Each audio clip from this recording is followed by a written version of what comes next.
Thank you, Stephen, for your insightful book. It helps so much to understand accountability as a gift, which I think is so important.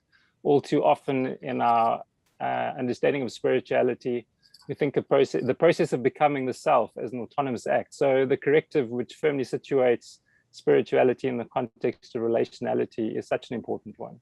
To quote from Stephen's book, we always relate ourselves to ourselves through our relation to some other. Spirituality goes hand in hand with relationality, and the content and quality of a person's spirituality reflects the content and quality of the relationships that define the self.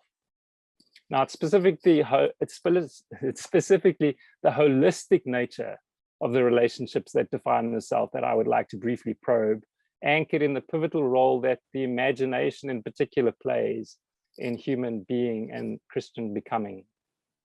Human beings are not merely thinking things, as Stephen points out, but we're embodied and effective beings.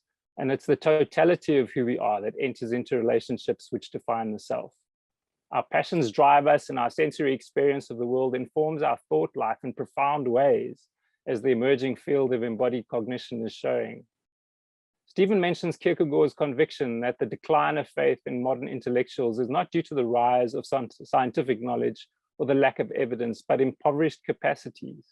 Along the lines of C.S. Lewis's description of men without chests, the problem is not that our brains are too big, but that our imaginations are puny and shrunken, and that our emotional capacities are impoverished. Kierkegaard uses the terms inwardness and subjectivity more or less interchangeably to refer to those areas of human life that need to be strengthened if we are to regain our ability to live spiritual lives. So in the next few minutes, I simply want to underscore Stephen's point here, which cannot be emphasized enough, largely because our tendency remains to solve all of life's problems, including spirituality, through technique and the application of means, ends, rationality, all while vastly underestimating how we are shaped by embodied and effective interactions with the others in our worlds.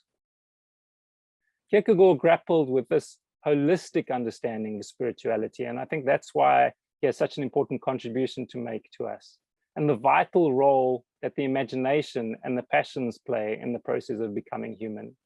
So it is somewhat ironic to me that somebody like Hans Urs von Balthasar, a leading figure in the realm of theological aesthetics, would accuse him of driving a wedge between the aesthetic and the ethical religious. Of course, Balthasar is not alone, but such shallow readings of Kierkegaard miss the point that there are both healthy and unhealthy ways of engaging the imagination and passions. The former should be rejected precisely because of the potency of this aspect of being human. And that's exactly what Kierkegaard is suggesting. When indulged in isolation, the free play of imagination merely produces fantasies that hinder self-development, for example. But harnessing the passions and the imagination when submitted to Christ significantly contributes to the development of the self.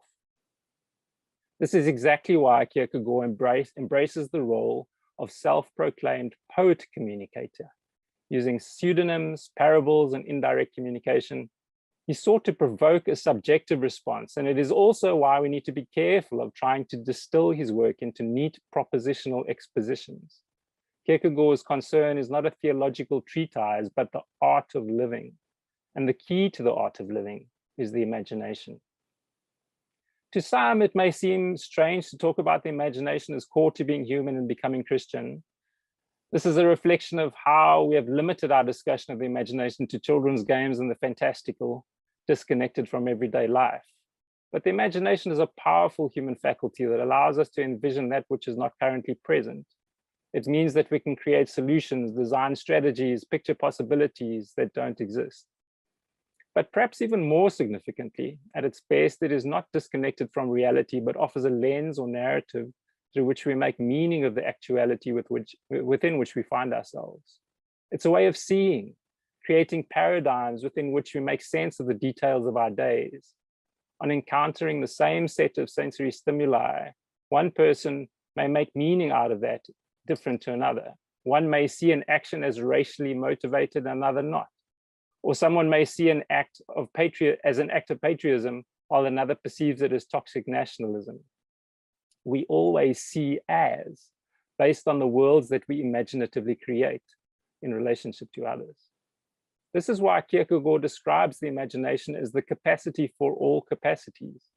Whatever of feeling, knowing, and willing we experience are always founded in the imagination.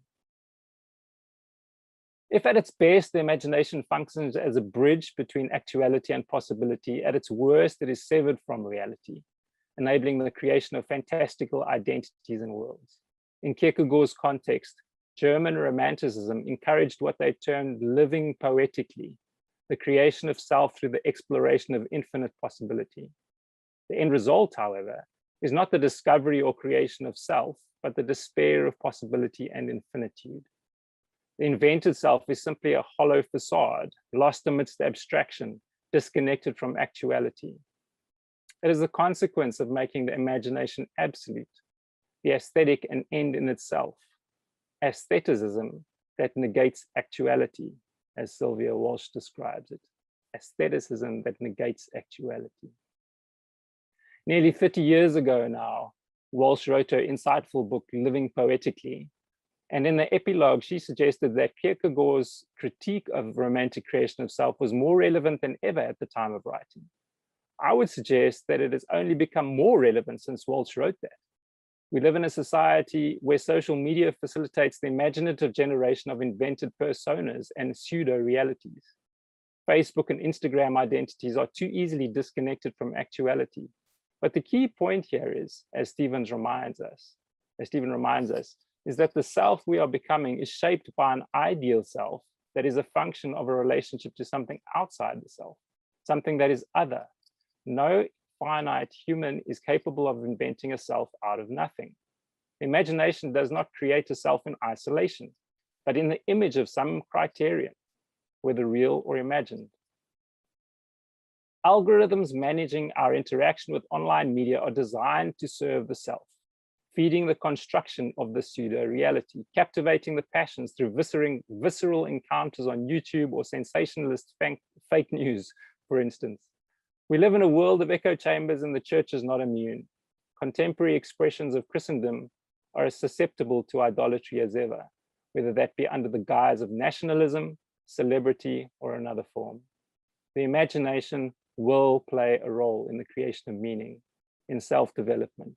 The only question is whether we will acknowledge it as such or not. All this to say that the imagination is a God-given gift, which will impact our formation as it is shaped and formed by relationships to our idealized other. To become fully human, to become Christian, is to bring all of who we are, including our imaginations, into accountability to Christ. What does that mean? Let's briefly consider it through the lens of Christ as pattern and Christ as redeemer. Firstly, Christ as pattern.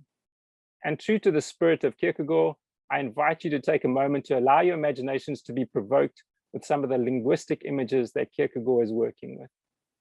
The description of Christ as prototype, as the Hongs translate it, or Christ as pattern, comes from the Danish voorbeeld, which is etymologically intriguing. Conceptually, it's similar to an equivalent word we have in Afrikaans here in South Africa, voorbeeld, often translated as role model. It literally translates as before image, or the image that goes before, which is why Francis Moore Brown translates it as archi-image, as in archetype, archi-image. Alongside this, we can hold another linguistic image or two. As Stephen points out, for Kierkegaard, following Christ or imitating Christ is a literal application of the Danish word used here, efterfølge, which is literally translated as following after. So becoming Christian is the imagination-fueled process of following after the archi-image that goes before. For Kierkegaard, he wants to be very clear, as he puts in his own words, that Christ did not come to the world in order to give us subjects for erudite research. He came to the world to set the task in order to leave a footprint so that we could learn from him, end quote.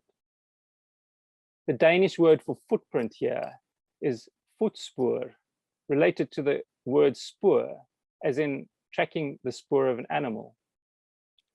Christ, the archi-image, is not a concept. He is a person who leaves a footprint, his imprint, his mark, his spoor on actuality. And the Christian task is to follow after this spoor. This is not simply a cognitive endeavor, it is a whole beinged process. Following spoor conjures up in my mind images of trackers drawing on all their senses: sight, smell, touch, hearing, even taste. Yes, can you believe it? Trackers apparently use taste, and it's possible to track how fresh elephant tracks are by tasting them. I also found out in looking at this that trackers are told not to look at their own feet, but keep their eyes on the signs and where the signs are leading them. I think there's something in there for us. So yes, it is accurate to say that we should follow after, imitate the pattern of Christ, tracing it with our very lives. But the visceral and tactile language of following after the spoor, the imprint of the archi-image, helps us to understand that the Christian life is an embodied one, which demands all of our senses attuned to the actuality of Christ as he plays in 10,000 places. It is a call to allow our imaginations to be captured by the ideal of Christ as he lived and lives in actuality. The language is important because Kierkegaard is not raising an intellectual challenge. The task of spiritual formation demands holistic alignment of our whole being, not just intellectual assent, but effective and embodied attunement of our existence to the pattern of Christ in actuality. The accountable imagination is passionately absorbed by the reality of Christ, not for the sake of a disinterested admiration, but for costly imitation. We will always fall short, however, while attuning one's imagination to the pattern of Christ cultivates a passionate longing and aspiration to imitate Christ in our everyday lives. We will always only be co-creators with Christ, the Redeemer, or perhaps better, sub-creators, to borrow a term from J.R. Tolkien, in becoming a self.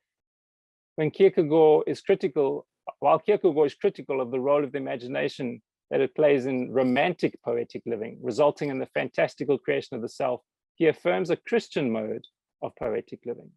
Such poetic living joins in the work of the ultimate poet, Christ the paradox, who unites the finite and infinite. The accountable imagination is a submission of the imagination to the possibilities that Christ initiates. There's a fascinating passage in Kierkegaard's master thesis, published as the concept of irony, where he alludes to what Christian poetic living looks like. And here I'll quote him at some length. It is the humble response of artistic earnestness that comes to the aid of the divine in man, that mutely and quietly listens to the voice of what is distinctive in individuality, detects its movements in order to let it really be available to the individual, and to let the whole individuality develop harmoniously into a pliable form rounded off in itself, in order to develop the seeds God himself has placed in man.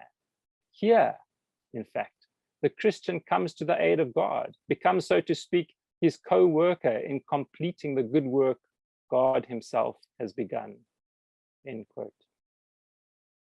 Two final points in conclusion. Firstly, being poetically composed by Christ is not a flight of fantasy amidst endless possibilities, but the becoming of a self grounded in the givenness of a particular material actuality. In Kierkegaard's words, an individual who lets himself be poetically composed does have a definite given context into which he has to fit, and thus does not become a word without meaning because it is wrenched out of its associations, end quote. Note that it is not a limitation of the self to the despair of finitude, to being a copy, a number, a mass man, as Kierkegaard puts it. Rather, it is Christ emboldening the imagination, the formation of a unique self expressed within the concrete and particular.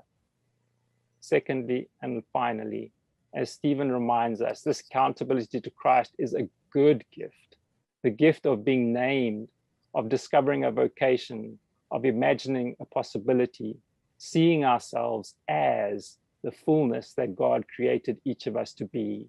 It is a good gift celebrated by the joy of co-creating with Christ, the realization of this possibility in actuality.